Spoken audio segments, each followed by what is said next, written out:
Police సిబ్బంది సమస్యలు పరిష్కరించేందుకు కృషి చేస్తానని ఆసిఫాబాద్ జిల్లా ఎస్పీ డివి శ్రీనివాసరావు అన్నారు. శనివారం జిల్లా పోలీస్ కార్యాలయంలో ఆర్మూర్ రిజర్వ్ ఫోర్స్తో దర్బార్ కార్యక్రమం నిర్వహించారు. కార్యక్రమంలో భాగంగా విధులు నిర్వహిస్తున్న సిబ్బంది యొక్క సమస్యలను అడిగి తెలుసుకున్నారు. వీలైనంత త్వరగా వాటిని పరిష్కరించేందుకు కృషి చేస్తానని తెలియజేశారు. పెండింగ్ బిల్లుల సమస్య కూడా వీలైనంత త్వరగా తీరుస్తానని తెలిపారు. జిల్లా పరిధిలో శాంతి భద్రతల పరిరక్షణలో సివిల్, ట్రాఫిక్, క్రైమ్ వంటి ప్రధాన విభాగాలతో పాటు ఏఆర్ విభాగం కూడా ఎంతో సమర్థవంతంగా పనిచేస్తుందని పేర్కొన్నారు.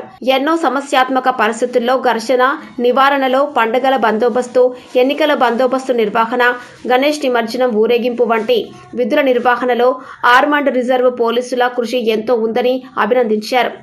ప్రమోషన్లు, బదిలీలలో సిబ్బంది పనితీరుతో పాటు ప్రత్యేక అవసరాలు కలిగిన వారిని కూడా దృష్టిలో ఉంచుకొని తగు విధముగా చర్యలు తీసుకుంటామని పేర్కొన్నారు.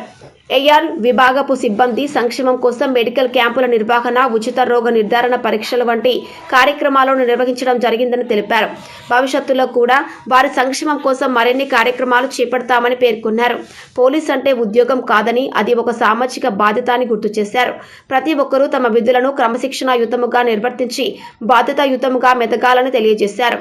ప్రతి ఒక్క సిబ్బంది విధులలో ఎలాంటి అలసత్వం ప్రదర్శించకుండా క్రమశిక్షణతో విధులను నిర్వర్తించాలని, ఎవరైనా విధులలో నిర్లక్ష్యపూరితంగా వ్యవహరించినా, ప్రదర్శించినట్లు తమ దృష్టికి వస్తే వారిపైన కఠిన చర్యలు తీసుకోబడుతుందని వారు తెలియజేశారు.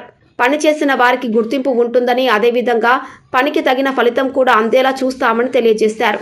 జిల్లా స్పెషల్ పార్టీ విధులు నిర్వహిస్తున్న సిబ్బందిని ఎస్పీగా ప్రత్యేకంగా అభినందించారు. జిల్లాలో మావోయిస్టు కదలికలు నియంత్రించడంలో స్పెషల్ పార్టీ కృషిని మరవలేదని తెలిపారు.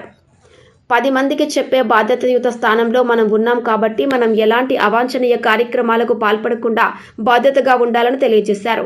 కార్యక్రమంలో SBI Rana Pratap, RI admin Peddanna, RI MTO Anjanna, RI home guard incharge Bharat Bhushan, ఆర్ఎస్ఐలు, ఏఆర్ఎస్ఐలు, జిల్లా పోలీస్ సంఘం అధ్యక్షులు ఎం విజయశంకర్ రెడ్డి మరియు సిబ్బంది పాల్గొన్నారు.